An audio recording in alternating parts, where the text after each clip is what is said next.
Okay, so I think we can get started, and this will be the final class of this 5 day long course, which I had been sort of discussing with you guys. So we'll be discussing a few interesting things. Let us get started. Okay. If you remember in the last class, which I had taken today, I had shown you this particular picture, and I said that something will be revealed in the final class. So just to give you some background, if it might have someone might have skipped that class. Okay.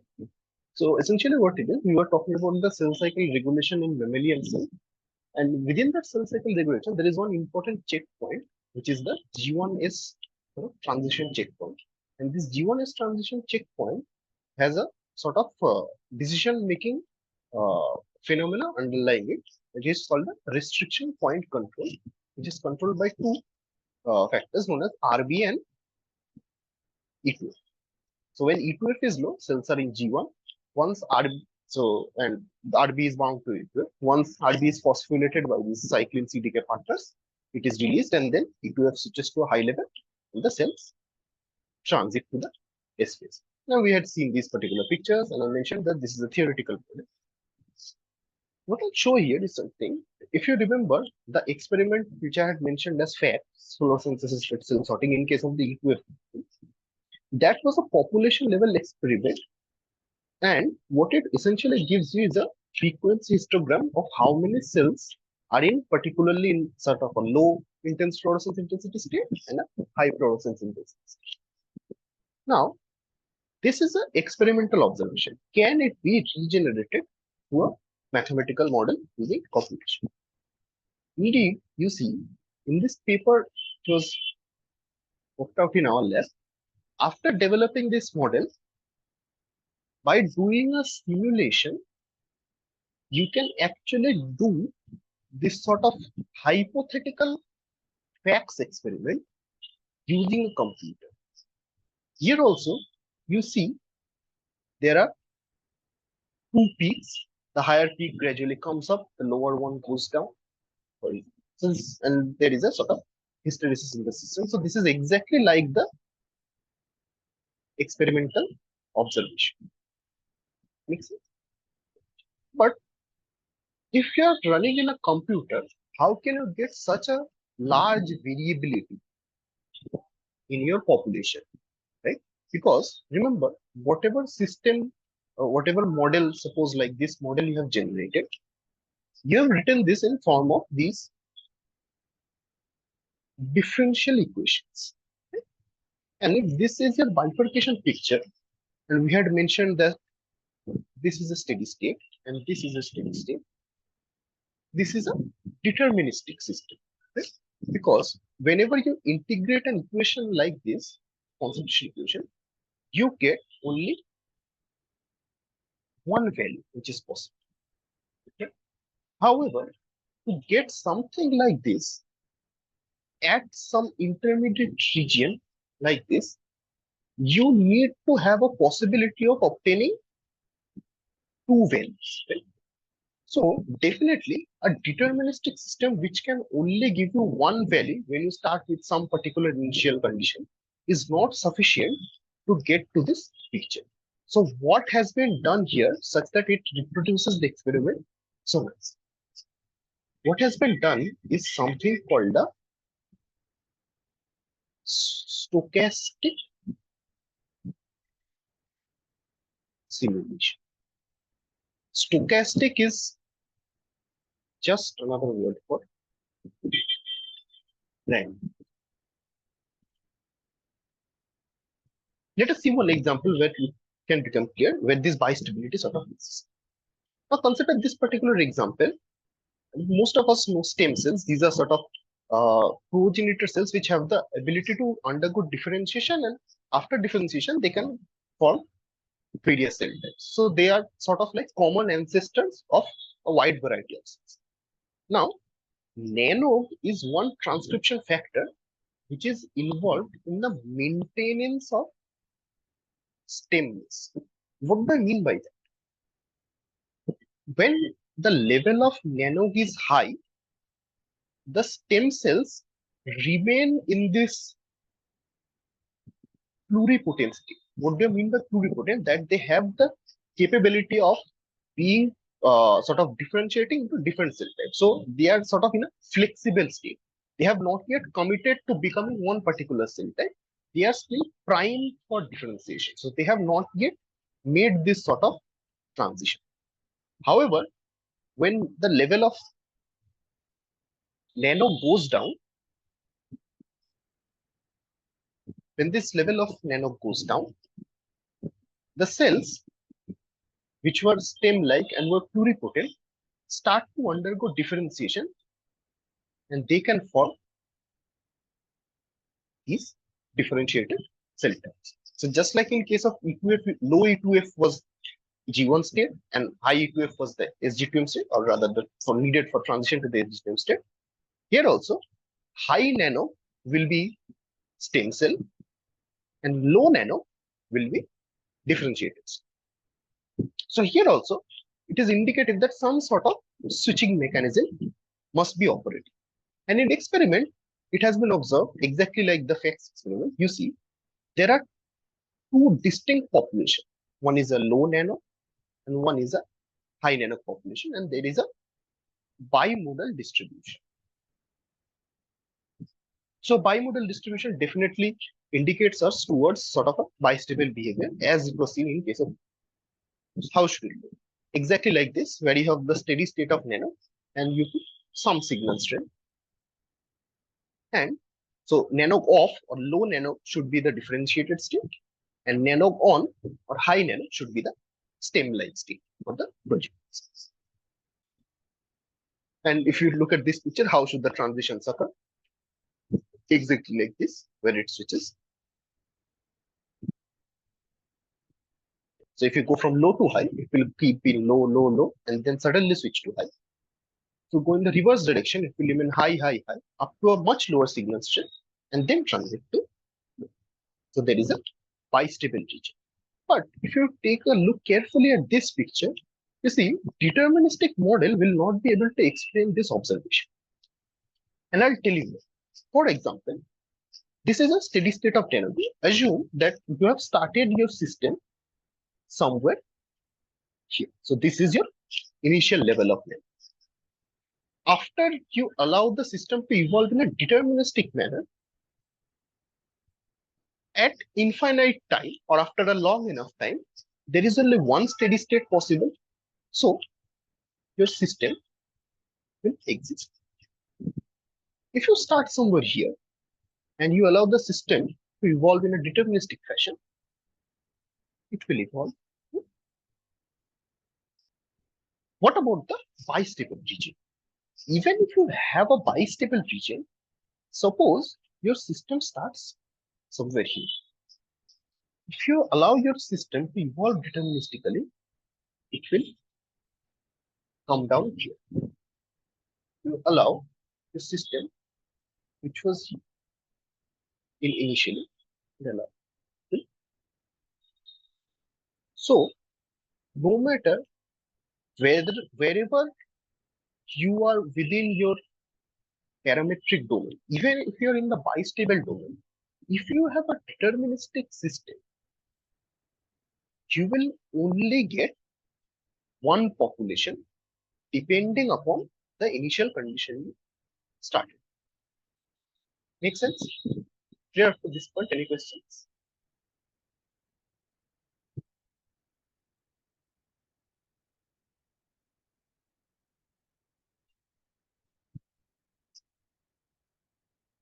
Okay, no questions. Okay. So definitely a deterministic system which always drags you down to only one particular solution with your initial condition won't be able to explain this observation where you should see two populations. So definitely, if two populations essentially mean two solutions must be possible in the bistable.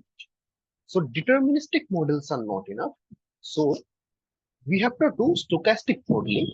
And why do we do stochastic modeling? It is to incorporate the effect of something called as molecular noise. What do I mean by noise? It's nothing but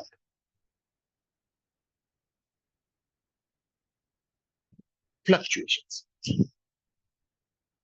So since deterministic model can explain this, during this expression of nano, some sort of noise term must be operative that ensures strong enough fluctuations so that the system can transit in these bistability.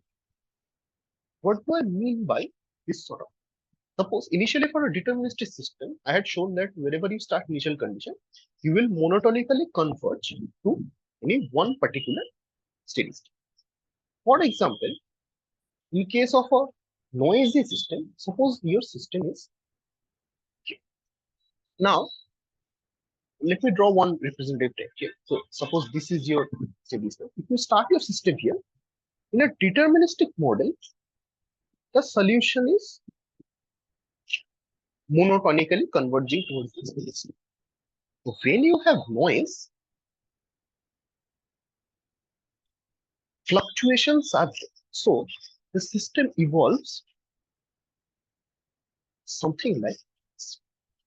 And now I think you can appreciate that if your fluctuation is strong enough, then while this system is evolving from this initial condition towards the progress of time, towards the end of time, if the fluctuation is strong enough, it can either collapse into the upper state, or suppose it was initially doing something like this, and then a very strong fluctuation came and dragged it down to the lower states. So essentially, because you have random fluctuations in your system, you have a dual probability of evolution of your system, no matter what the initial condition is in your bistable region. Because you have fluctuations, no matter where you start, there is always some finite probability of the upper jump being too strong or the lower jump being too strong and collapsing in either of the states. And only this can give you bimodality, right?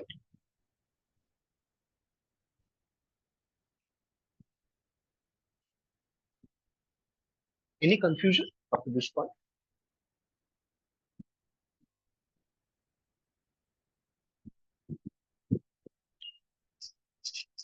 Any queries, any doubts regarding this? No. If not, then we'll go ahead. What Yeah. exactly are fluctuations?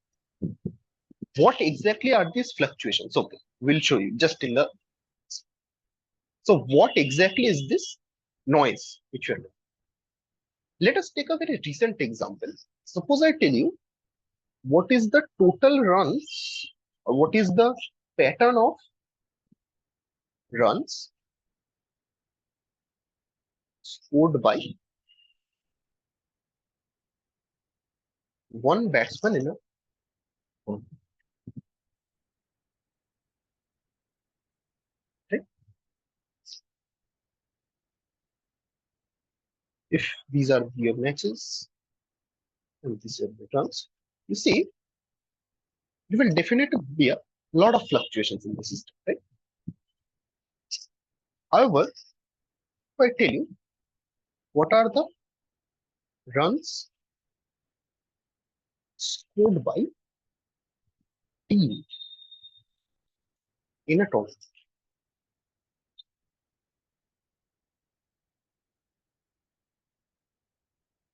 Okay?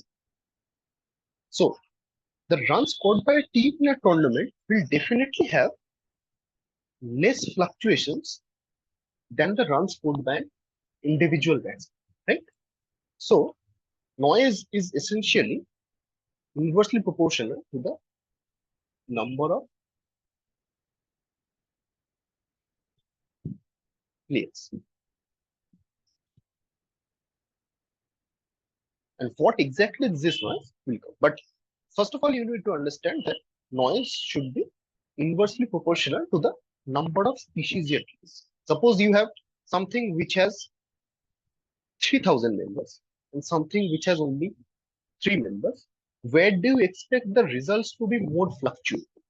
Of course, in the case of 3 members, right? Because you have less number of constituents in your system, so there is more chance of fluctuations. But whenever you have a system where suppose 3,000 participants are there, the average behavior will remain more or less constant and the fluctuations will be less.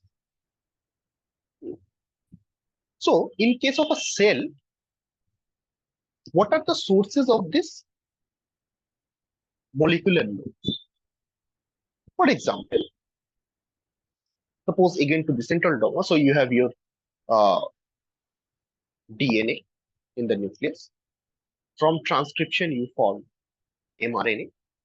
Then the mRNA is trafficked out into the cytoplasm. And then through translation, protein is formed from mRNA. If I ask you the question, can you say with absolute certainty that if a transcription factor comes and binds to the DNA, always transcription of mRNA will? You cannot say that with 100% certainty, right? See, if you think of a chemical reaction, do all chemical reaction, in case of a chemical reaction, do all collisions lead to fruitful reactions? No, right? There is always a chance factor. There is the frequency factor, even if we talk in terms of RNA. So it is A to the power minus E. This is one type of noise which is possible. Right? And why is this particularly noise? For example, if you have, suppose, say, 4 cells here, so and assume they have the same amount of mRNA. Even if they all have the starting same number of mRNA, because this sort of transcription and translation are inherently random processes, because they are chance processes, no matter even if a transcription factor binds or the mRNA enters the ribosome, not always will the entire protein or entire mRNA be synthesized. So after some time, you will see that from 100 mRNA you started and you expect, for example, 1,000 proteins, you will see some 950 proteins for this cell. You will see 1100 for this cell. You will see maybe 800 for this cell. You will see suppose 700 for this. So there will be fluctuations in the output, even though you have the same starting conditions. This is because the processes have an inherent randomness within them, and that gives rise to these fluctuations. And definitely, as I mentioned, this noise will be inversely proportional to the number of species. How do you see this experiment? Is the sort of description of molecular noise clear, or is there any doubt? Because we have to be very clear with what do we mean exactly by the noise terms. Then only we can understand the experiments of which we are doing. Everybody. Yes, yeah. So, they mentioned there are certain possible sort of sources of molecular noise within us. So how do you quantify that or observe that experiment? In this paper, Science in 2010, so this is E. coli bacteria. What this group did, so they took one particular gene and tagged it with YFP, which is yellow fluorescent protein, and they also added certain markers for mRNA and certain markers for protein. So essentially, based on fluorescence sort of readout, you can quantify the amount of mRNA and the amount of protein. What they observe, if you take a look at this picture carefully, so this is a collection of cells. Okay, so this is data from suppose say 10,000 cells. I'm giving you a rough ballpark. You see, what essentially this mRNA number means is that whichever cell has 0 count of mRNA is plotted on this axis. And what is the Y component? The number of proteins in that cell. So for example, if in cell 1 you have 0 mRNA and suppose say 100 protein. So you plot somewhere here.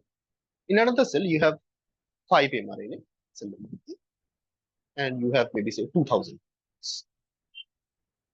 You plot somewhere. And what you see in this axis is the histogram of your mRNA distribution, right? Since it is from 0 and increasing onward, so whatever this distribution is the histogram for your mRNA. And in this axis, this is the histogram of your protein, right? So you see, there is a wide variation. The number of protein, or rather the count of proteins and mRNAs are not fixed across population. There is wide variation. And also, you can realize if you see properly, the variation in the protein, see the variance of this distribution. I'll mention what exactly I mean by variance. Or rather, you can say the spread of the protein distribution is much less compared to the spread of your mRNA distribution. Why is it so? So, how can we quantify the spread of this particular distribution? We can do that by measuring something called the CV, which is the coefficient of variation. It is nothing but the standard deviation by the, and if you do some algebra based on some elementary statistics, you will find that this CV is inversely proportional to 1 by root over of it. Now, we had mentioned earlier that noise is inversely proportional to the number of species involved, right? So noise will be more if number of molecules are less. Here we are seeing that this CV, which is the coefficient of variation, is inversely proportional to the square root of the number of molecules. In cells, in living cells, the number of mRNA are always much less than the number of proteins. So definitely the CV of your mRNAs will be much greater than the CV of your protein distribution. Essentially, your mRNAs are more noisy or are more prone to noise compared to your proteins, simply because they are less in number. Make sense?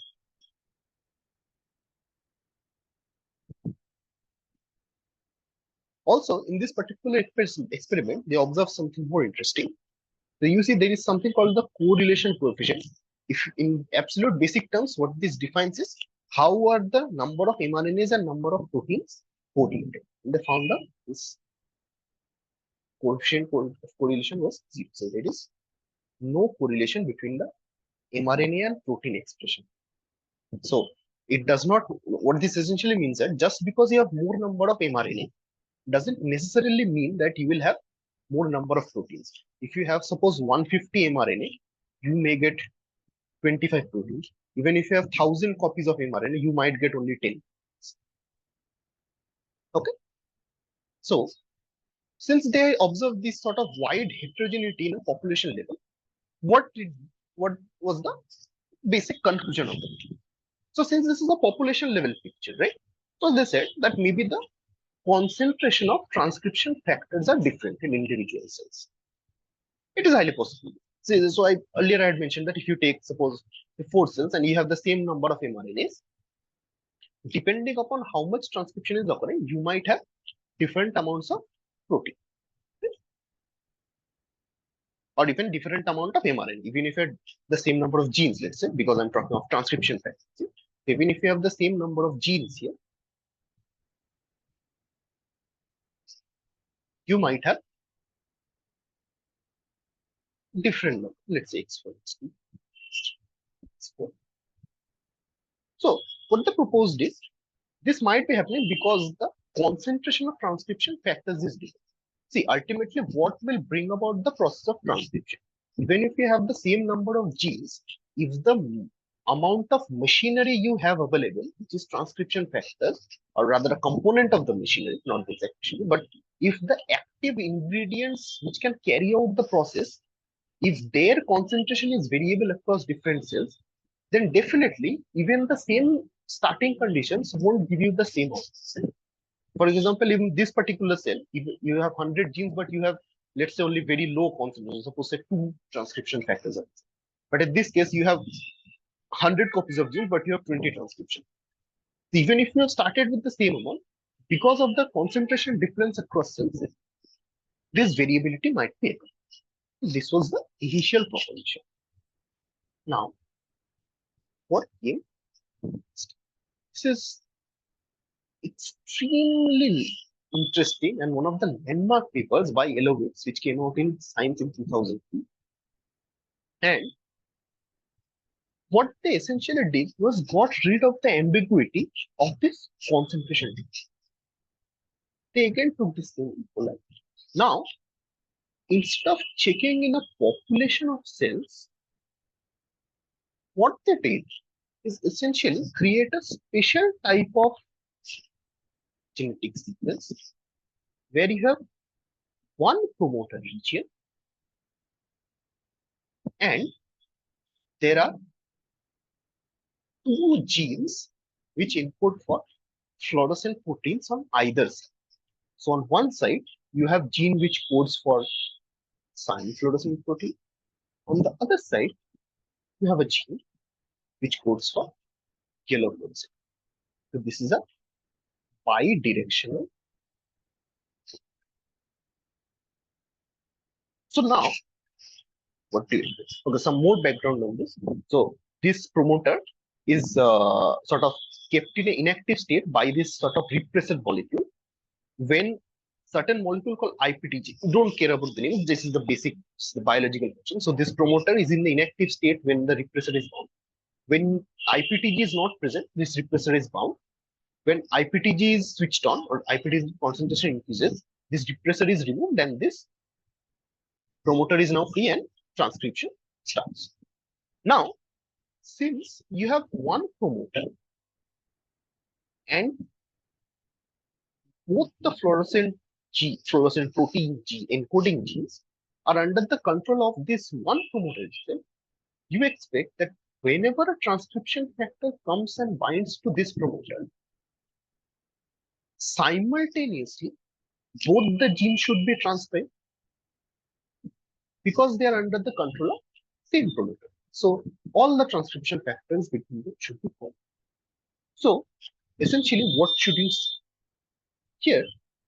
If you consider, which is the green and the red line here, if such a situation is happening where there is a simultaneous production of these, the green and red lines will also go up and come down and fluctuate in a correlated fashion because there is only one master control. So whenever transcription will happen, it will happen for both. If it does not happen, it won't happen for both. So there is no possibility of like one being active and one being inactive. It's either an on-off situation for both and side. So if green and red are both either on or off or present simultaneously, you should see all the cells as yellow, right? Due to vitality. However, if somehow there is a randomness in the process where only one of the reactions in this case, so one of the transcription process occurs, and the other doesn't occur at one time point, there will be a dissimilarity in the amount of red and green. So if there is a dissimilarity, you now have multiple possibilities. Some might have more red, some might have more green, and there will be different shades of yellow, orange, green, and red. Make sense? This is what has been observed experimentally. You see, this is a completely red cell. This is a yellow cell. This is a degrees. So what does it mean? Even though both the fluorescent protein encoding genes are under the control of the same promoter, there is a inherent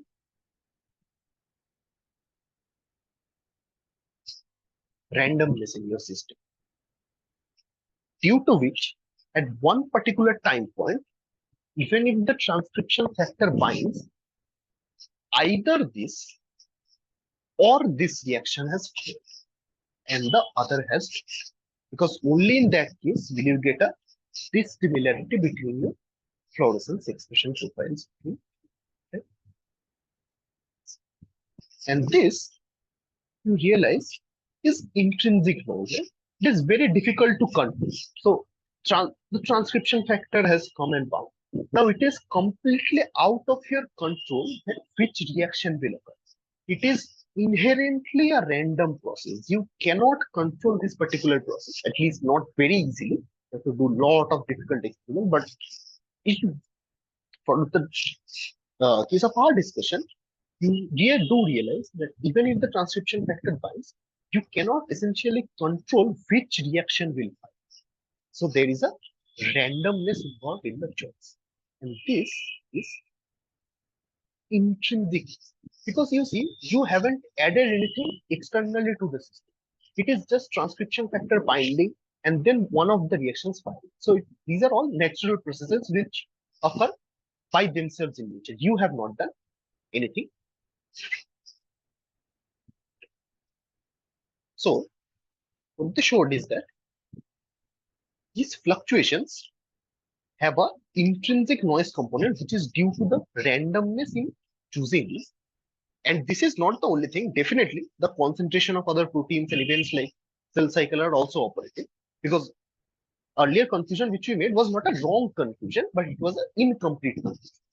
Definitely, the concentration of proteins and other things such as the rich cell events will be different, and these are extrinsic ones. In the sense that since these act as external signals for these reactions, so these are extrinsic noise spaces. And the randomness of choice in the transcription is an intrinsic fluctuation. So are we clear about the two types of noise which can exist in the system? There is the intrinsic noise and you can have extrinsic noise depending upon the fluctuations in your signal or certain cellular events which are available. Here,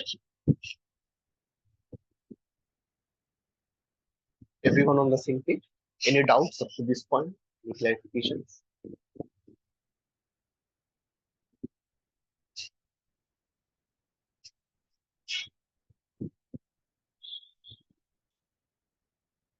How is cell cycle and extrinsic noise?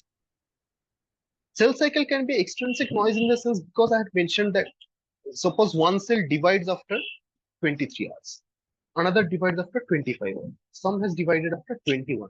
So you see, these are extrinsic noises. For example, one protein was actually going up, suppose, and it was involved in this process, and it was programmed to do a certain process after 24 hours.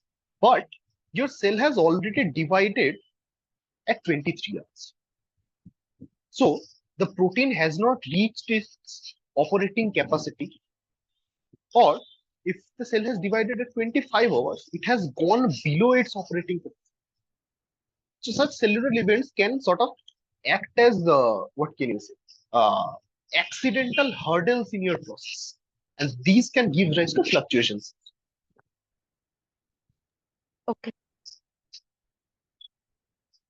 So we have understood the two types of noise which one. So there is intrinsic fluctuation and extrinsic fluctuation.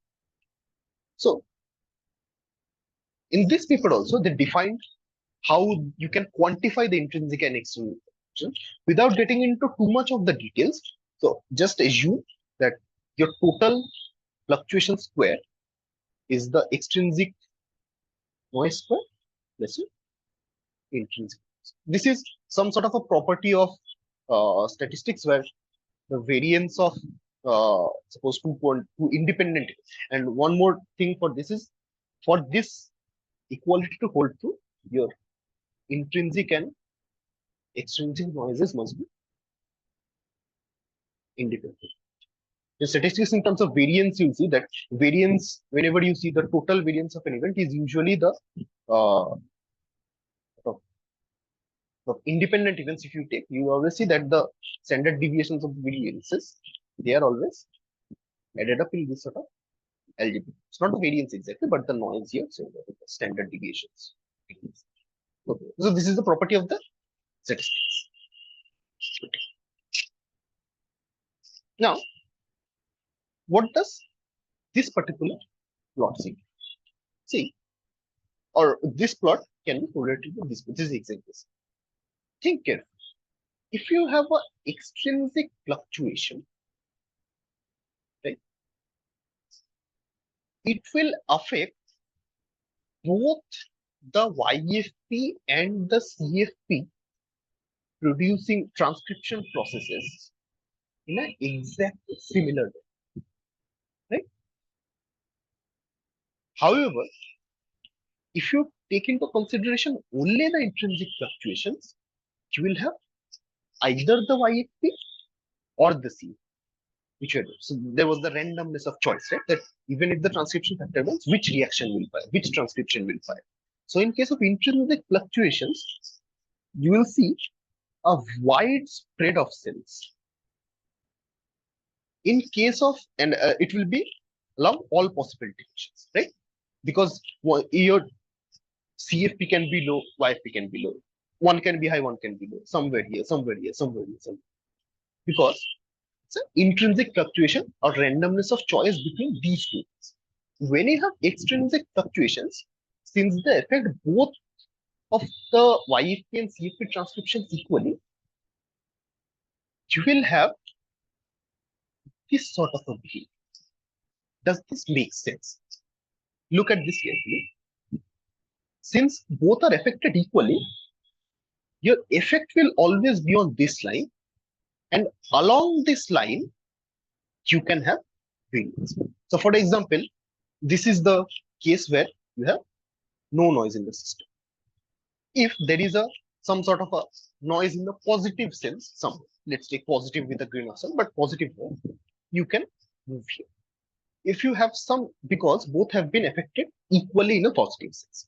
If you have some sort of a negative noise term, both will be affected negatively and you will move here. So, if you take a look at this graph, extrinsic noise will spread your data along this y equal to x sort of. However, intrinsic will spread it in all directions. Make sense? Clear up to this point? That how does the individual effect of this intrinsic noise versus extrinsic noise look like?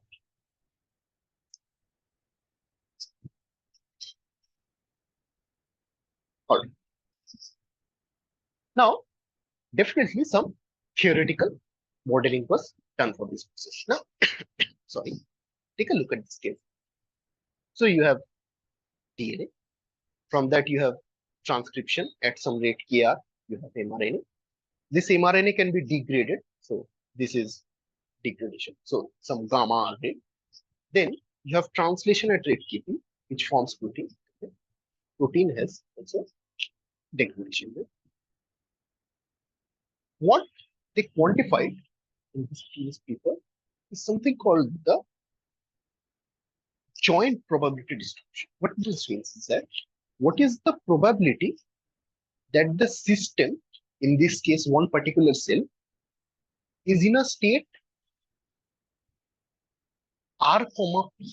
So it has R number of mRNA and P number of proteins. That is specified by the joint probability distribution F of Rp, and this probability distribution will evolve according to this particular scheme. So this is essentially nothing but a sequential, or not a sequential, but a stepwise process. Take a look. If you have probability distribution which depends on Rp, Kr is your transcription rate. So once this event happens, your mRNA will be increased by 1 count.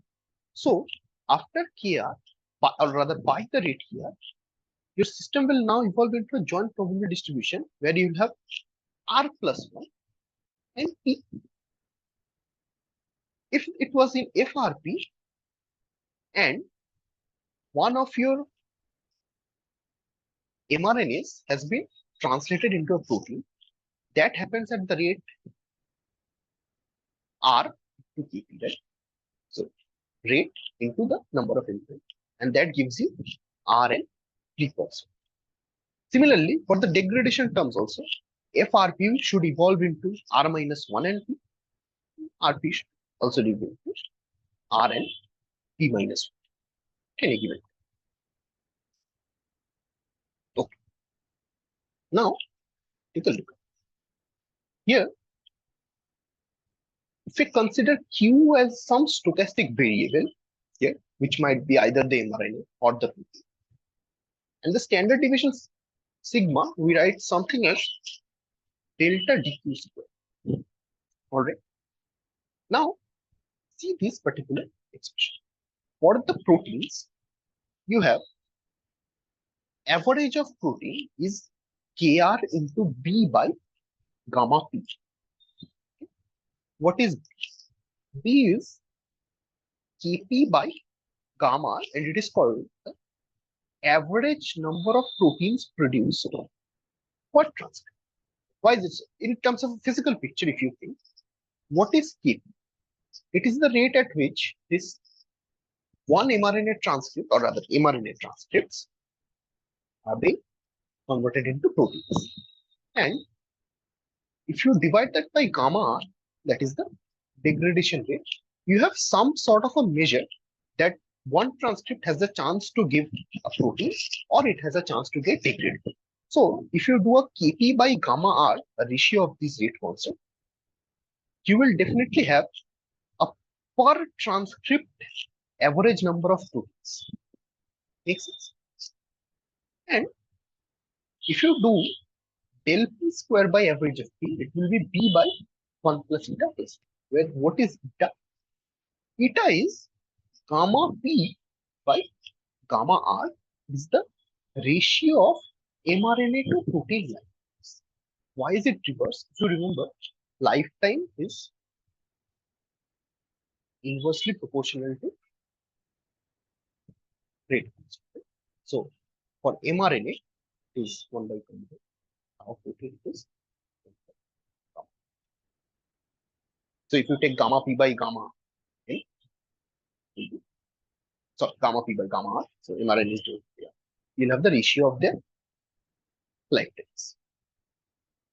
Makes sense? So for proteins, this is how the average and the standard deviations look like. For mRNAs, the distribution is a Poisson distribution, where your average number of mRNA is given by Kr by gamma. And this particular quantity, which is del R square by del R, is equal to 1. And this 1 is a property of this Poisson distribution. Okay. Now, physically, what do this sort of B 1 by Kr, all these terms mean? Let us discuss. See, what is B? It is Kp by gamma. So, to take a look at this particular graph, which is graph B. See, this is a protein versus time. Whenever you see Kr is there, so mRNAs will be produced. And whenever mRNAs are present, certainly via this Kp into mRNA sort of concentration curve, proteins will start being produced. So, since it is Kp by gamma R, this jump you see here is somewhat proportional to B, right? See, B is Kp by gamma, which is essentially a ratio of how much your mRNA is going to protein with respect to how fast it is being degraded. So, more your Kp, more will be the jump in protein concentration. Lower your gamma, less will be the rate of degradation of mRNA. So, you will have more amount of mRNA available. So, the jump of protein will be higher. Make sense? So, this jump which you see here is due to this translation process. So, if you have faster rate of translation, the jump will be higher. If you have lower rate of degradation, then also the jump will be high. And since we have defined B in this particular way, this is a measure of, or rather, B controls this jump. And if you see, after this sort of protein has been formed, definitely it will also start to come down because the degradation processes are also operating. And what is the time or the time scale which you have to wait for the next spike of protein to come? For that, you definitely need some new set of mRNA. And you see, if Kr is the rate of, or rather the rate constant for the formation of mRNA from DNA, then 1 by Kr is definitely the time scale in which your mRNAs are being produced. So, between these two bursts in protein, there should be a 1 by Kr sort of time scale difference, because initially when you have produced certain amount of mRNA, you will produce also a certain amount of protein. Then you have to wait for certain time, which will depend on 1 by Kr time scale. During that time, mRNAs are being produced for the next set of translation program. In the meantime, proteins have started to come down because they are being degraded. But after this 1 by Kr time scale, again sufficiently mRNA has been accumulated. Again, you will see a spike of protein due to translation. So,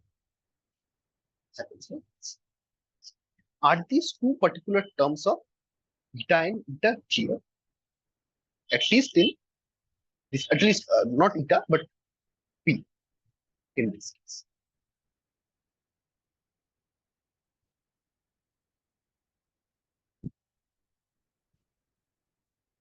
Clear? Any doubts? I'll assume that it's fine. Also, one more extra thing, if you want to, so what they did is they also plotted this delta p square by pj, which is this particular quantity versus, and what also this they change different sort of parameters which are present in this code. So you see, when this kr, which is the rate of transcription, is varying, this is how the, so the amount of noise or variability in your system, initially it increases when kr is varying, but after a point it saturates. When, so yeah, here is, when tau p is varied, you see this sort of a thing. When b is varied, you see that the variation in your system is increasing.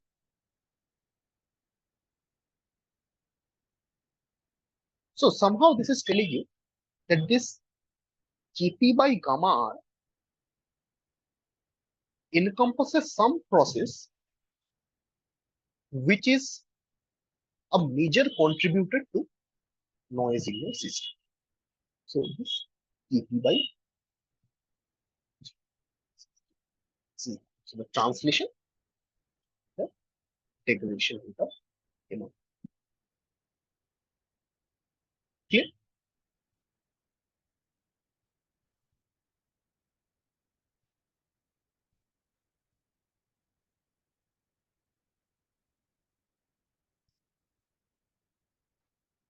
Also, if some of you or rather anyone watching this afterwards is confused with what exactly is the Poisson distribution, we'll be discussing this here sometime. So you don't need not worry. If you don't understand why this is one, it's absolutely fine. Just understand that this eta b which we are discussing are all somehow being pushed into the system as some measures of mass. Now, if you look at something, you have delta p square by here, which is d by 1 plus eta plus 1, where your d was ap by gamma r, eta was gamma p by gamma. If you put all these values here, right, 1 plus gamma p by r plus 1. If you replace the reciprocals here, you can write Kp to the average life, whatever you call it. This will be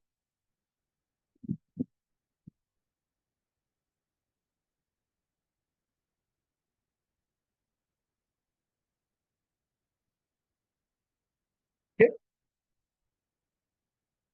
So we will just put gamma equal to 1 by 10 for two cases.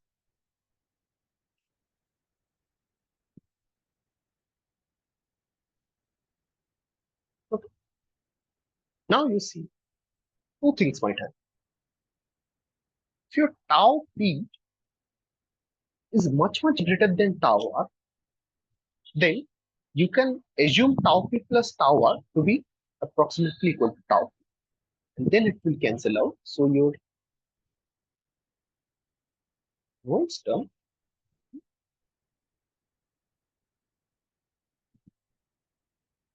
is, conversely, if your tau r is much greater than tau p, then the variation in your protein will be less.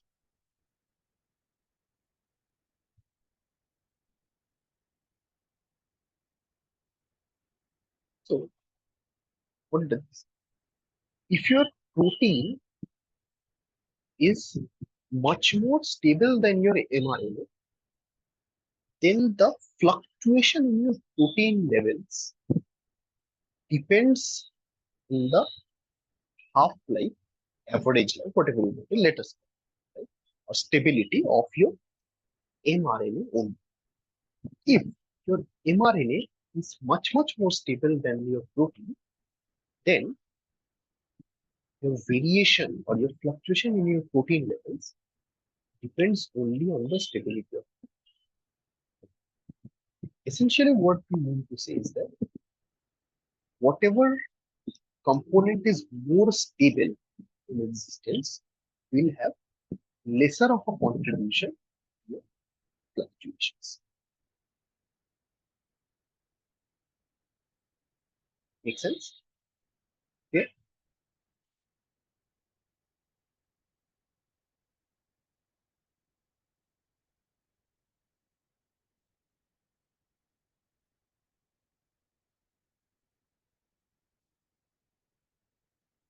Any questions from anyone?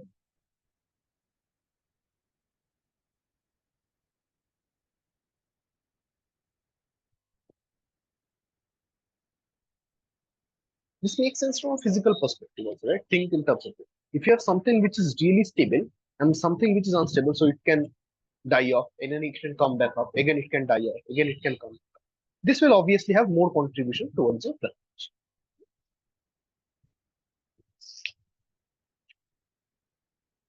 So no questions?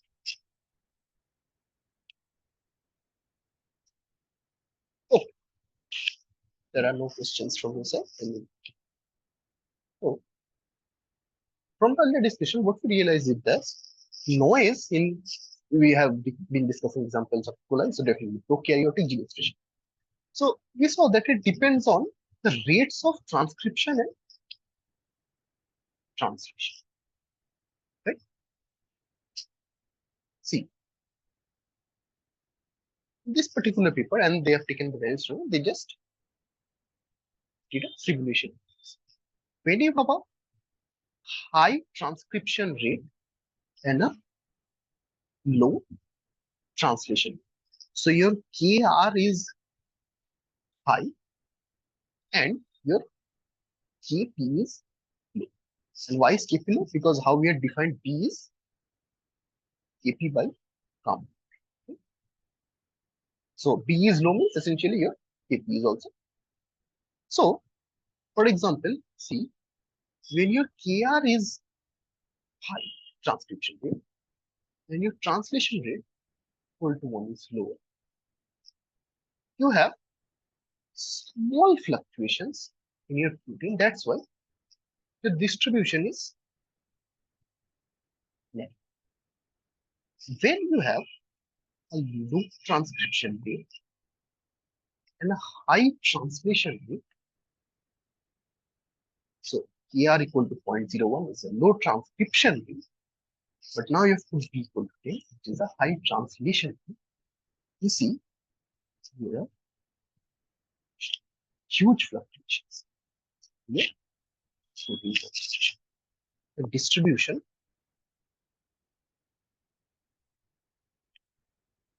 is also point.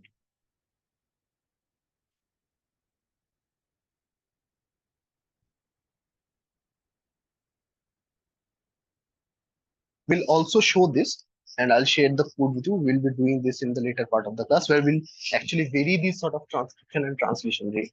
And we'll see indeed if the fluctuations actually increase or decrease in terms of the protein and mRNA.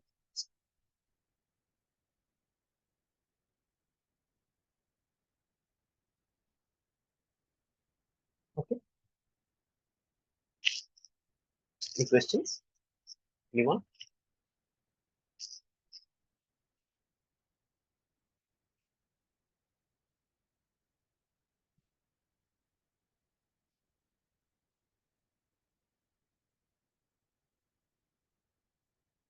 Any clarifications? Any point you want to repeat?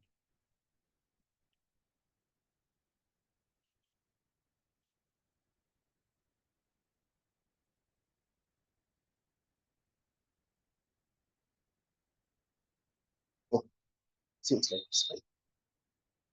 Then we can. Now comes the interesting part where we do some QD, and I'll show you. Since we had been talking about this intrinsic and extrinsic noise, and I had shown you that particular picture of the sort of computational facts experiment which had been done in that fifth letter. How do you exactly simulate noise? Now, there are different methods to do that. One of the most basic methods was proposed by Gillespie in Journal of Computational Physics in 1976, and this is called Gillespie's stochastic simulation algorithm. S stochastic simulation.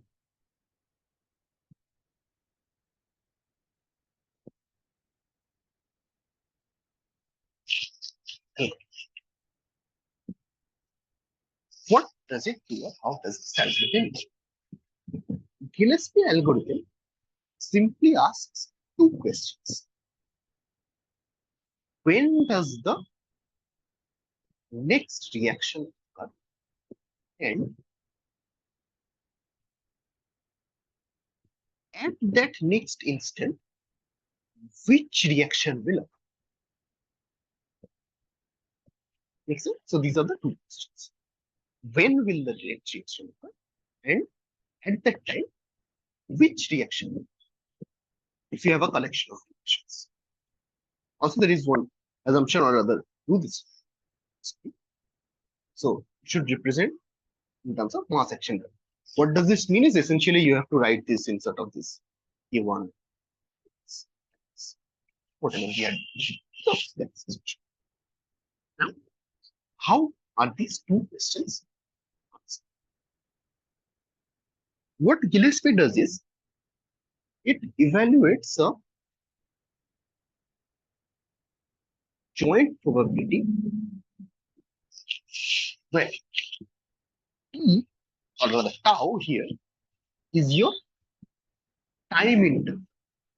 There. So it's the when. So when does the neck reaction occur?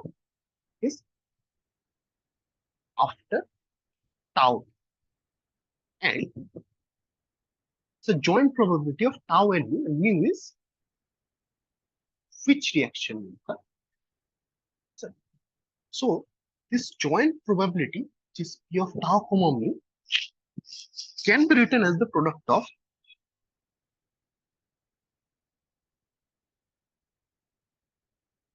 and here mu given.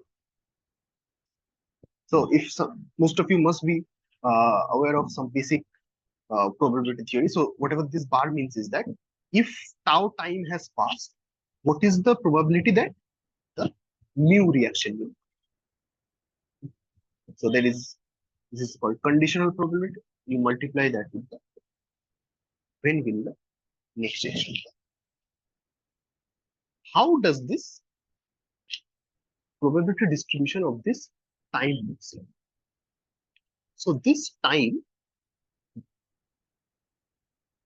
follows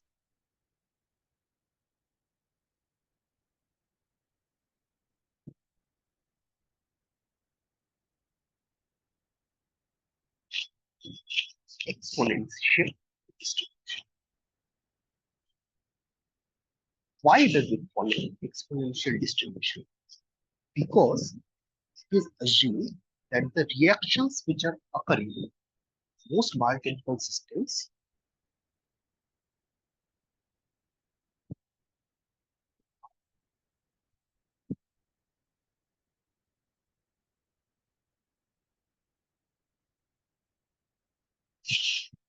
poison. What exactly do you mean by a poison? Yes. So a Poissonian process is any random process where your events, so this is like common problem term, events occur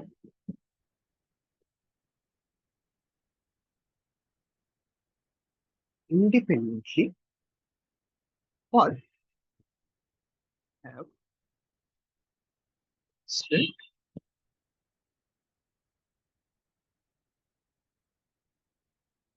average rate.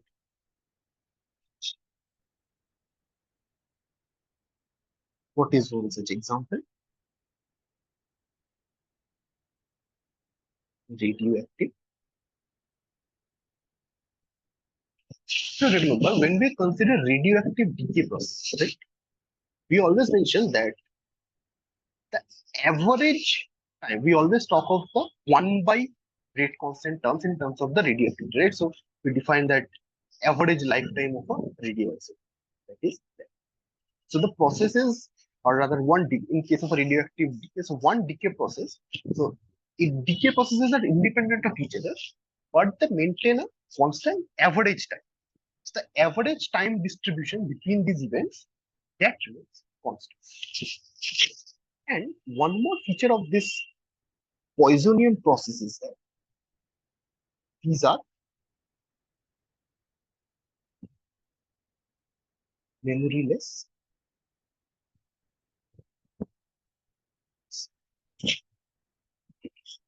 What do I mean by memoryless, friends? Your reaction or your event at plus tau does not depend on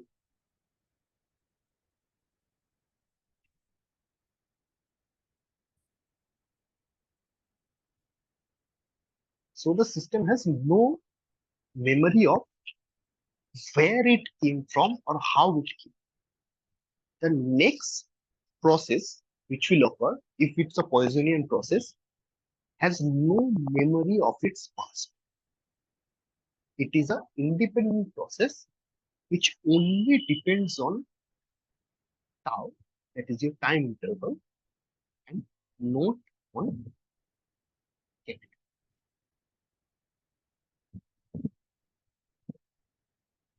So if I want to write this memory list in terms of a distribution, what I can write is probability of your time being suppose say some s plus tau time, given that, so I'm denoting s as the common factor here, is only a function of this extra time t and it has no memory.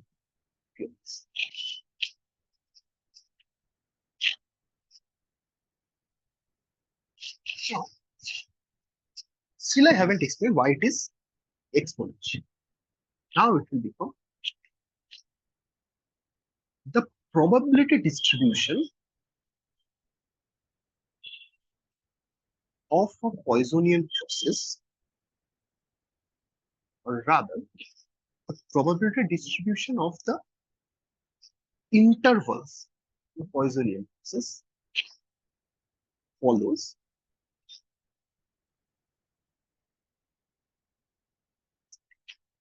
Well, what is Ti?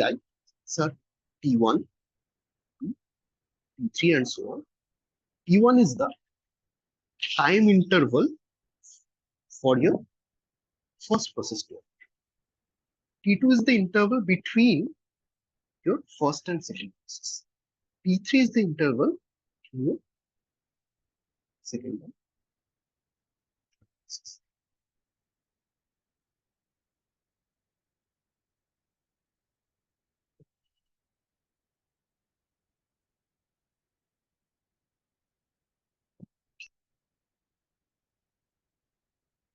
It is exponential.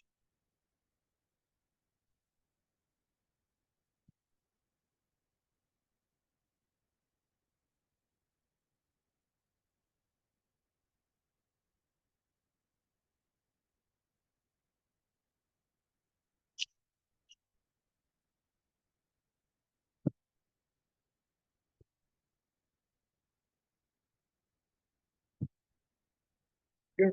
So if you take a look at any, so if you just search Poisson process, you always see there will be any Poisson process which has a average of, you see it is some, yeah, 50 yes, lambda.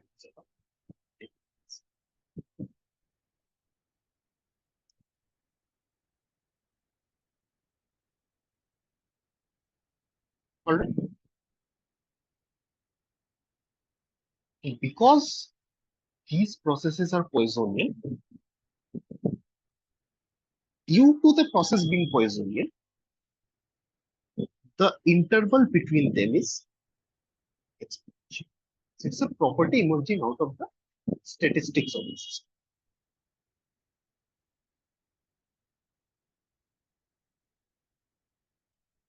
All right.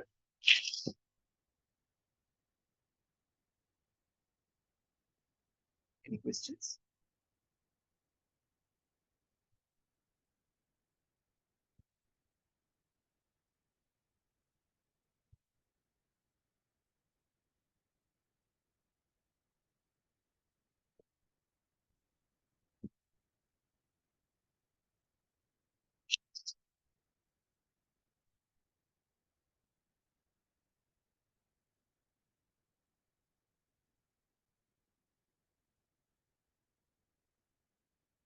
Anyone? Any doubts?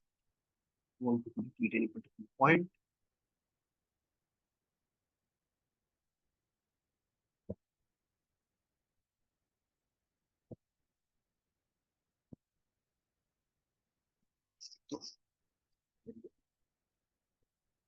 inverted is exactly this.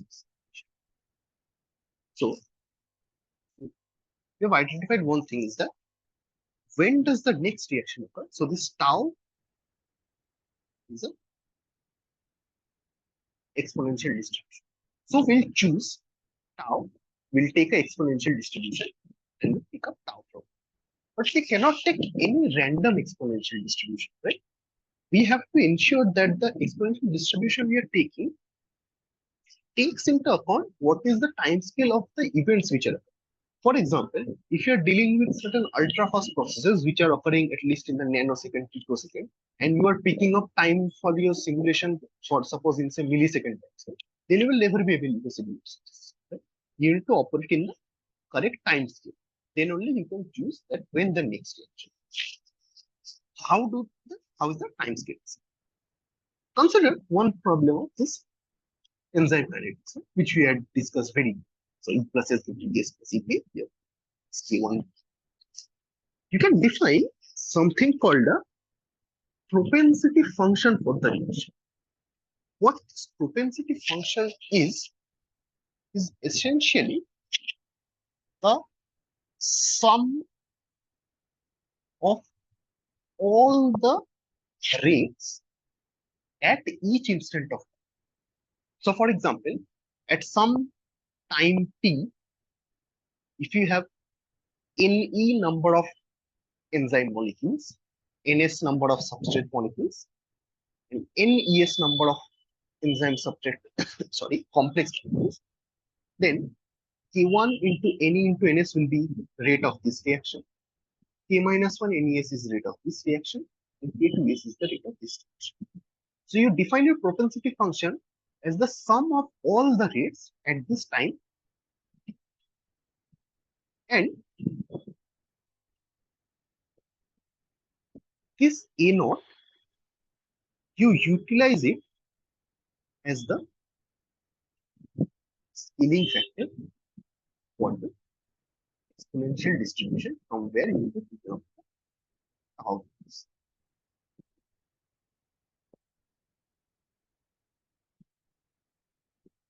Alright. So now we know two things. One is that I have to pick up tau from a exponential distribution, and this exponential distribution should be operative in the A naught scale. I'm not exactly defining what scale. I'll explain it when I show you the code and the speech. But in some sort of scale, which is close to this A naught, where A naught is your instantaneous propensity function. So you have chosen tau, that is when the next reaction will occur. Now you have to identify which reaction will occur. Right?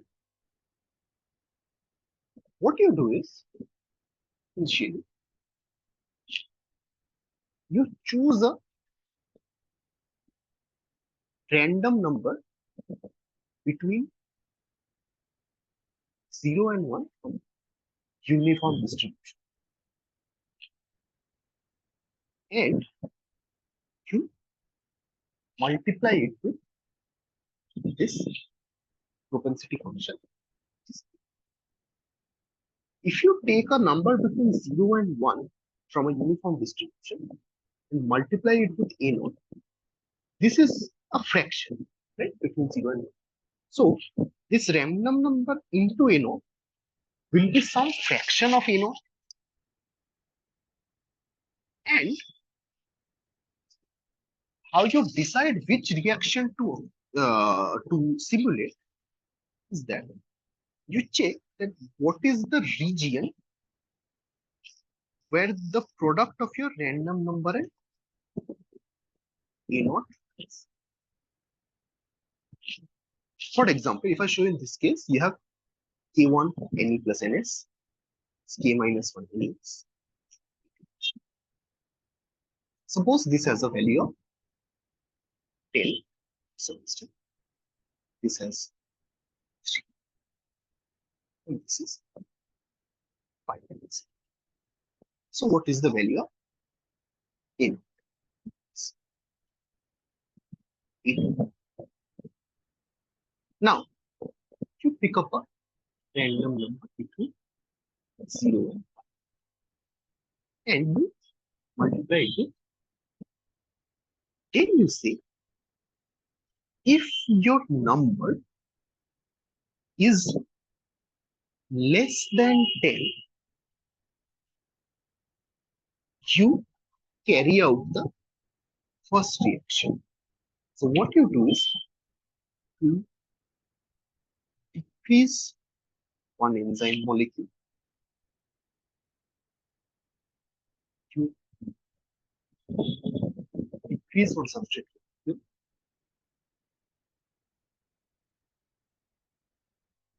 increase one enzyme substrate.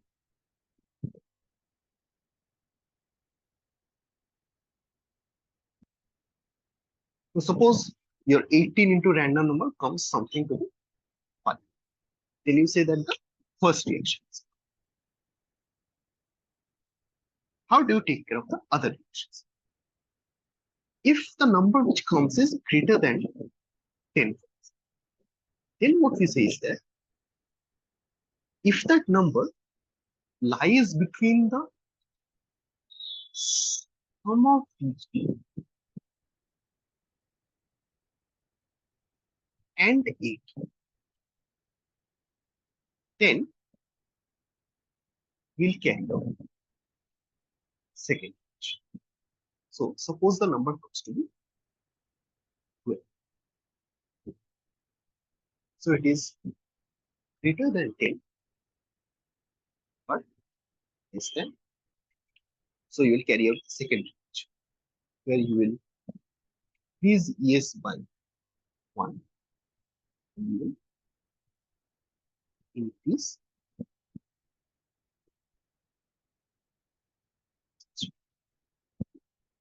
You will keep doing this process, check each condition. So for suppose you example get product is 15, then you know that 15 is greater than 10 plus 3, but it is less than 10 plus 3 plus 3. So you carry out third reaction. Now, do you realize that by this, you have essentially also taken care of the individual weighing factors of each reaction? See, for example, I'll show you how. If you think classically, if the rate of this reaction is higher, then it should have a higher chance of occurring among all the three reactions, right? So, if this is 10, then see, the chance of the random number between 0 and 1 and its product with 18 being greater than 10 is low, right? However, suppose if you had this as 2, then the chance of your product of random number and 18 being greater than 2 would have been high. Make sense? So this is how you have accounted for the probability of each reaction. You have taken a random number from 0 to 1. You have multiplied it with the total probability, sorry, the total propensity, and you're checking in which region it is lying, and according to that, you're choosing which reaction. This is what is written in this equation. So the sum of all these AIs up to the mu minus 1 and the sum of all mu, right? If your product of random number and the sum lies between these two, will carry out the mu with reaction. So now you have answered both the questions. When does the next reaction occur? That will occur after tau time. And how do you choose the tau? You take it from an exponential distribution, which is scaled in this A0 regime. And which reaction will occur? You have taken a random number from a uniform distribution between 0 and 1. You have multiplied it with the sum, or rather the propensity function, And depending on the region where it falls, you have choose and update number of species accordingly. How does one such representative trajectory look?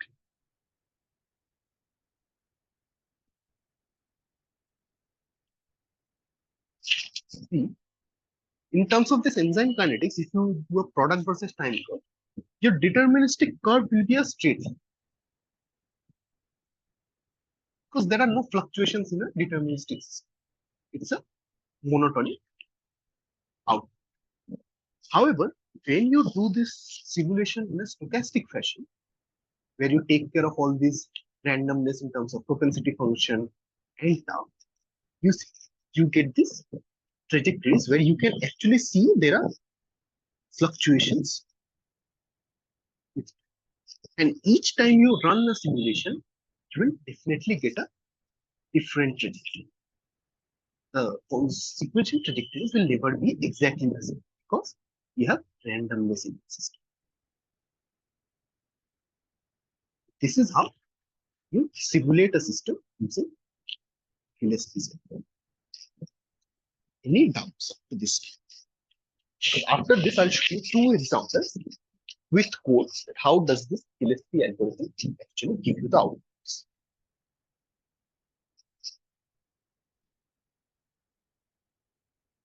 If anyone has any doubts or if you need any repetition or clarifications, please say at this point, because after this, I'll show you the code. After the course, we'll end this.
Any doubts from anyone?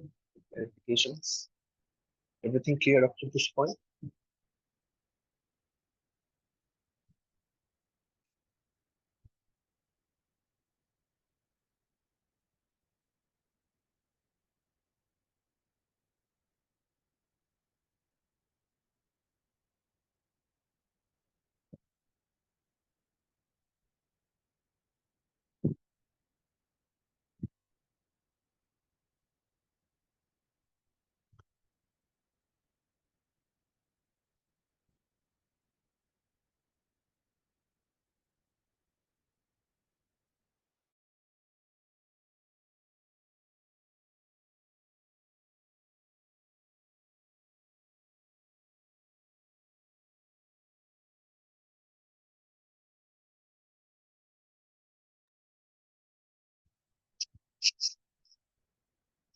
Okay, so should we discuss few examples where I'll show you how do you simulate these systems through code. If there are no questions,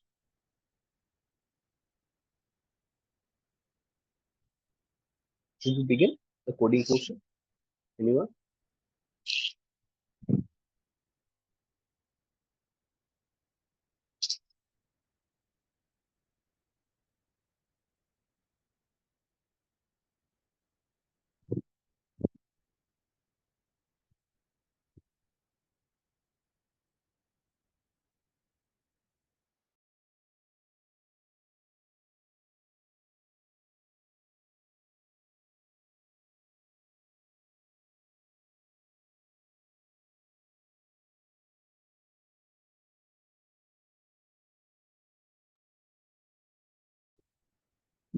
Should we start? Any one of you can unmute. Start and then uh, I could not hear.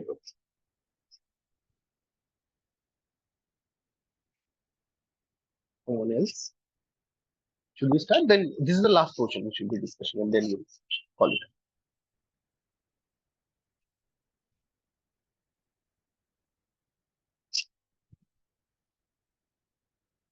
Others? Yes, you can start.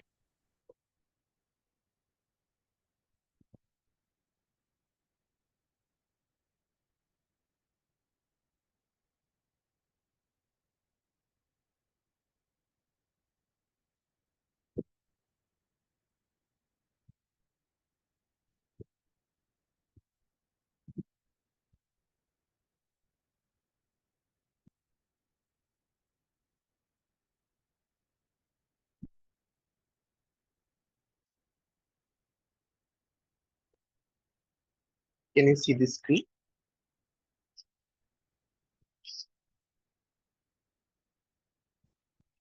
Yeah. You should see this notebook. So I've done this in Python. It can be done in any language as such. I was comfortable with that, so I'm showing you. Can you see the screen? Anyone can unmute? Yes. Okay. So let me discuss in very brief two problems. First, we'll take something called the infection model. So this is one of the most basic models which is done to sort of simulate a pandemic or epidemic situation. So what you have here, you have certain proportion of susceptible people who are prone to infection. At some constant rate beta, they get infected. And these infected people recover and become recovered at certain rate gamma. Assume for now that recovered people have enough immunity so that they don't become susceptible again. So it's a linear process. How can I write the equations for these? What is the rate of change of susceptible people? So you have beta into number of infected people into number of susceptible people by n, and we are dealing in fractional terms where n is the total population. Okay? So more the number of infected people, faster will be the number of infections. More the number of susceptible people, faster will be the infections. Right? And what is the rate of change of the infected populations? It will be the positive beta is value, and they are removed at gamma times I. So minus 1. The recovery rate is gamma.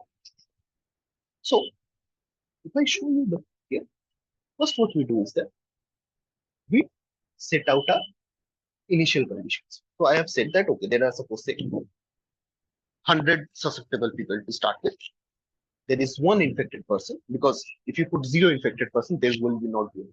You need at least one. And then zero infected. Your initial starting time is zero, and I want to simulate up to 500 times. And I have taken some values of beta and gamma, which is your infection rate and recovery.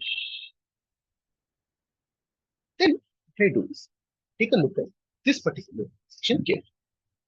I say this is a while loop where I'm saying until my so t bracket minus 1 basically means the last time point of the time which I'm keeping on. So as I keep increasing the time by tau, which I mentioned earlier in the stochastic algorithm, So t plus tau, I'm storing the tau as the last value in some storage space.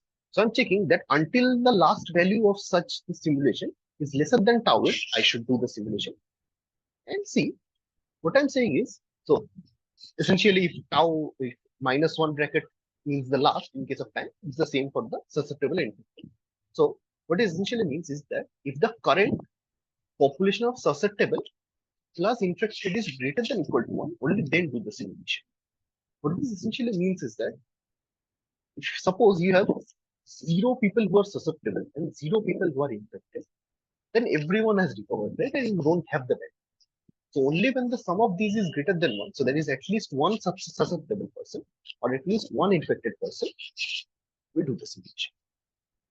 And this is the total number. So it's the sum of the current susceptible plus infected plus 2. This is the A naught which I define, which is the propensity function. So you see it's beta times I times current is by N, and this is gamma times current. I do the sum of these propensities and see I pick up tau from a exponential distribution and I've scaled it by 1 over this N. So first I've chosen tau, that is when my next reaction will occur in this. And what this append function does is that it adds the value of tau to the last value. For example, if initially tau was 0, that is the last value. Suppose the has chosen 0.5. So now this t stored in space has 0.5 as the last value. In the next cycle, it will be 0.5 plus the next chosen tau. Then suppose it becomes 0.9 plus the next chosen. So it keeps on increasing in this. Then I choose a random uniform number from a uniform distribution, a random number between 0 and 1. And see what I do. If the product of this random number and the sum of propensities is less than or equal to prop 0, which essentially means prop 0 means this beta is by x. If it is less than that, what does it mean? I want my first reaction to it, right? So my susceptible people should decrease by 1. Whatever is the current value, decrease it by 1. Whatever is the current infected population, increase it by 1 and recovered stays. If the product of that random number and the sum of the propensities is greater than the first reaction but less than equal to the total sum, that means it is more than the first reaction. So I reject the first reaction and I carry out the second reaction. Where there is no change in the susceptible, but infected should decrease by 1 and recovered should increase by 1. Well, do that. Susceptible stays same. Current infected goes down by 1. Current recovered goes up. Now if I run the code, it should be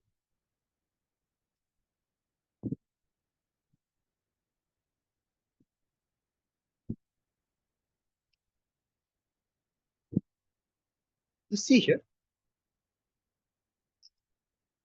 the orange lines which you see are the deterministic solutions, and the sort of translucent blue lines which are fluctuating is the Gillespie stochastic simulation algorithm. You see the deterministic lines are entirely smooth, which you expect, right? It has to be a monotonic solution. But in a stochastic simulation algorithm, there are fluctuations around this line. However, the overall behavior of this is captured pretty well. And physically, this is how it happens, right? So initially, you have a lot of susceptible people, but as the infection spreads, the people stop being susceptible because the infected people are going up, up, up, up, up, up. And then once the people start recovering, the infected people will go down. So susceptible people will go down, infected will go up and come down. Number of recovered gradually. So just by 3 simple equations and just 2 resistors, you have managed to simulate via a random process, which is a stochastic simulation algorithm, Gillespie stochastic simulation algorithm, have managed to model the spread of an infection.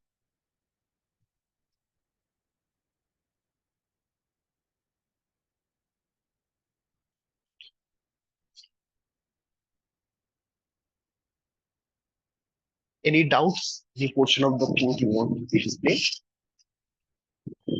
or any discrepancy you find between this and the theoretical method I discussed?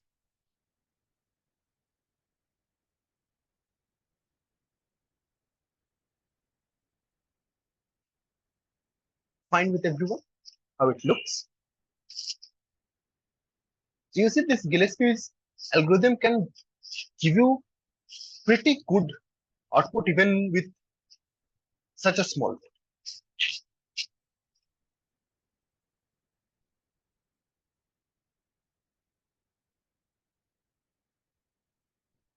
Okay with everyone? Anyone that has any doubts, you want any portion of the code to be clarified, or any interpretations in the picture, part of the algorithm? Fine with everyone?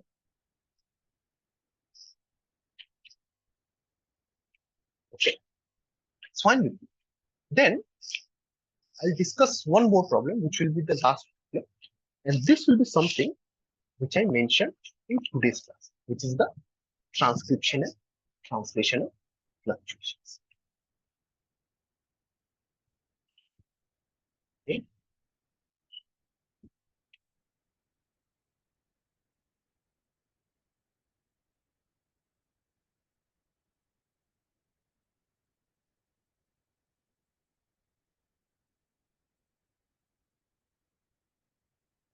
Suppose this is, I take a very simple. Okay, you have mRNA, which is being synthesized at this rate of KSM. It degrades at a rate constant of KDM, and from the mRNA, translation happens with rate constant Ks, which forms a protein. Protein degrades at KD.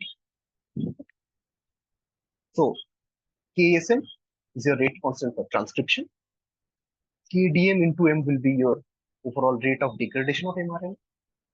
Ks into mRNA concentration will be your translation from where protein is found, and minus Kd into P will be protein degradation. The beauty of Python is that a lot of libraries are available pre-compiled, so we can directly import. You can also do in this type of model, which I showed, very explicitly write down the simulation algorithm like this. If you want to run bigger models, you can take the benefit of Python being high-level language and a well-established language. So, is there is that I found this particular library, which is called this Gillespie 2. This particular Gillespie 2 has this particular portion of the code inbuilt within it, so we can directly call it, just run it. Okay. Now let's see how we have. So we define one.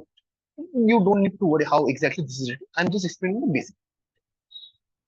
These particular portions are where you define the parameters. So this KSM is your transcription rate, which I have kept as 100. You have degradation rate of mRNA. I have kept this KDM as 1. You have your translation rate, which I have kept as K as 5. And CD, which I have kept as. Then I have put some initial values. So as I mentioned, the number of mRNA is much less compared to protein. So let us take, for example, there are 10 mRNAs to start with. There are 500 protein molecules. Then I define the reactions. So I define the reaction 1, which happens at a rate of KSM, where 1 mRNA is formed. So it is this reaction. I have reaction 2, which is the mRNA degradation. The rate constant is KDM, and 1 mRNA molecule is a reactant which is involved in, so it will decrease by 1. And there are no products on, which is degradation. Similarly, for the protein creation and protein degradation, I have written down options. And I want to simulate for 1000 times. This is how I establish the model. Then I import this particular Gillespie thing and some plotting, and I simulate. What this 10 signifies here is I want to do 10 such simulations. So I want to run 10 trajectories from 0 to 1000. So first it will run a simulation from 0 to 1000, which will be the first trajectory. Again, it will be second repeat. Like this, it will run up to 10 times. Then we extract the data and then we plot this like this. Now, see, I have kept KSM, which is the transcription rate, as 100, and the KS, which is the translation rate, as 5. This is more, so this is the case which I had shown, is that your transcription rate is very high, but your translation rate is low. And if you remember, in such a case, we should see low fluctuations in the protein, right? So, does this happen? If I run this,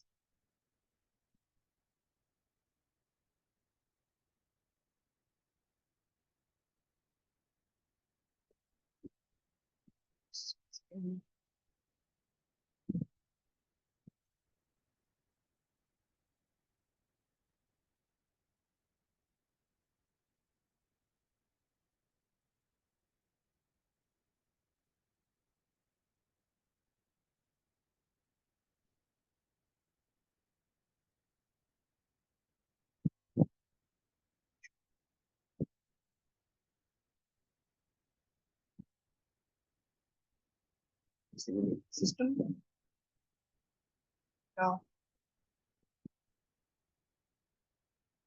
library, should now.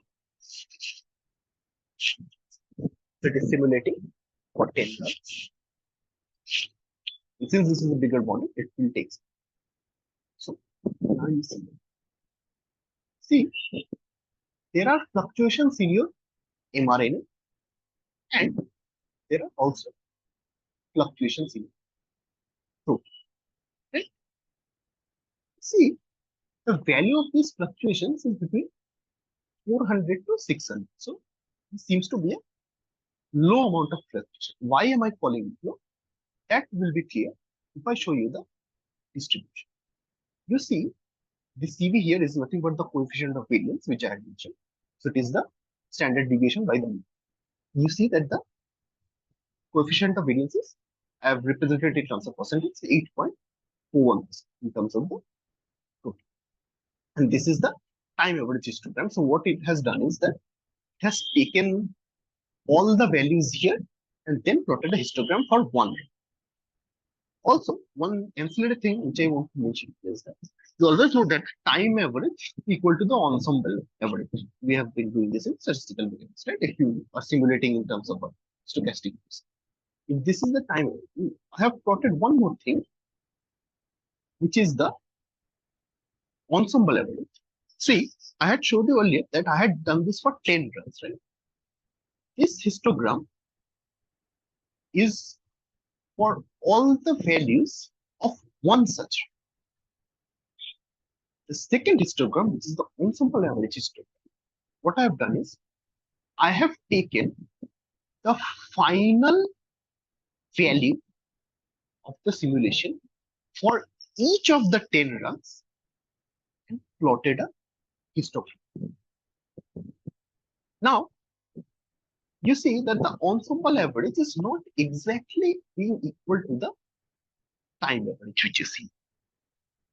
Can any one of you answer why do you think that this is the case?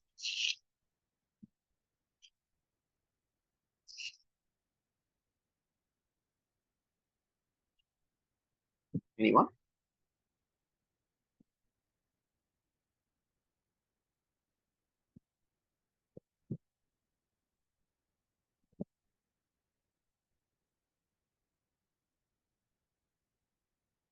The question is clear, right? Why is the time average not exactly equal to the ensemble average? What do you think could be the reason? There can be multiple reasons. What do you think? In just some random.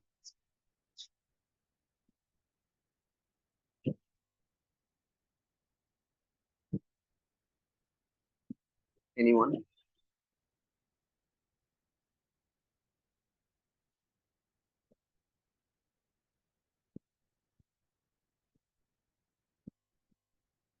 No one? And just take a random guess, at least. What might be the reason that the ensemble average is not exactly equal to your time average picture? What do you think would be the reason? Give some answer.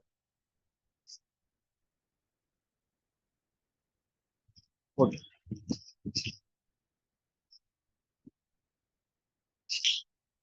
Okay, I'll try to give you one. If you, when I'm talking about the ensemble average, I mentioned that I did 10 runs, right? So now do you have an answer? I have done only 10 runs for the system and I have taken an average out of that.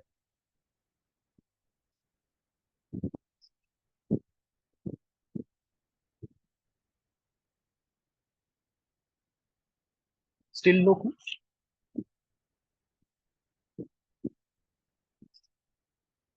Anyone? I'll give you the answer. I think you might. See, 10 is too low of a number to take a population average or an ensemble average. That's the thing. 10 is not a sufficient number to take an average of.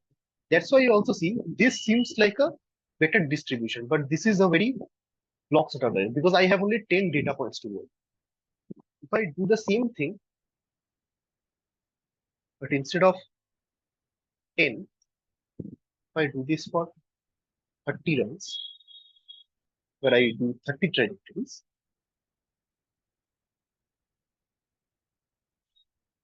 we have to wait for some time because it will take some more time to run through 30 trajectories.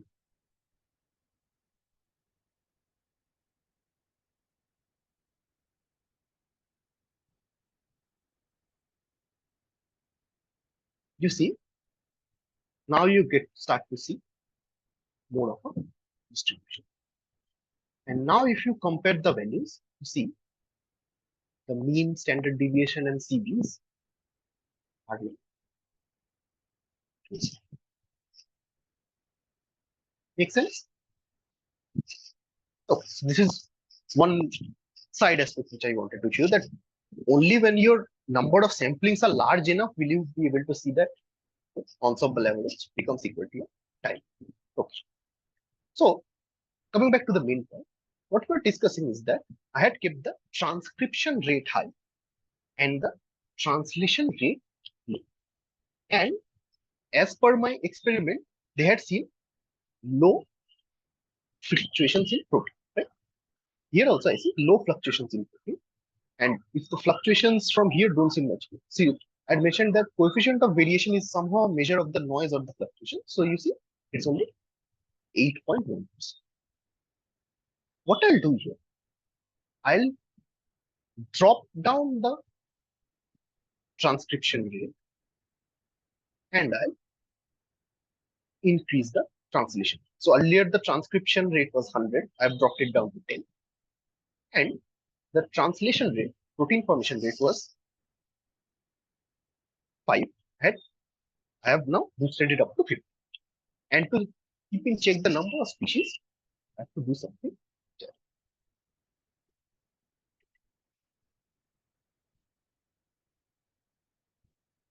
If I now run the code,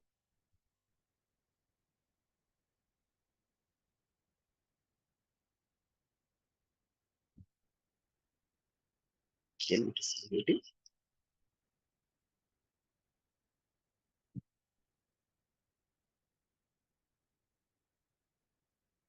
Now you definitely see that the fluctuations in the protein has increased. If it is not clear from the fluctuations, the CV should give us the exact change. Earlier, the coefficient of variance was close to 8%. Now it has shot up to nearly 22%. You see the distribution is also, fluctuations are higher, hence distribution is wide. Time also in ensemble average picture. So does this agree with what the model has been proposing and in the experiment also? That when you have a low transcription rate and a high translation rate, your fluctuations in protein will be higher. So your noise will be higher, which is in CV, as you can see, in 22%. When I had kept the transcription rate high and a translation rate low, we had low amount of fluctuations in protein, then the CV was close to 80%. So this LSP algorithm is managing to reconstitute our so models and use the phenomenon from other models as well as what is observed. So these were two models which I showed you, which simulated using LSP's algorithm. If you want to do this yourself, I can share the code with you, or you can find it online as well. And if you need any clarifications or any sort of help with running these codes, or you don't understand any particular point, feel free to contact me. But most of you have contacted me by this point. And with that, I conclude this 5 day course, basic introductory course on systems biology. It was wonderful interacting and teaching with you guys, especially the ones who attended offline. I really enjoyed it. Hope I didn't bore you too much, and I managed to inspire you a little bit, at least to think about systems biology, at least think about biology in a quantitative way. And hopefully, some of you guys will come into systems biology, take this field forward. I hope to see all of you. Thank you.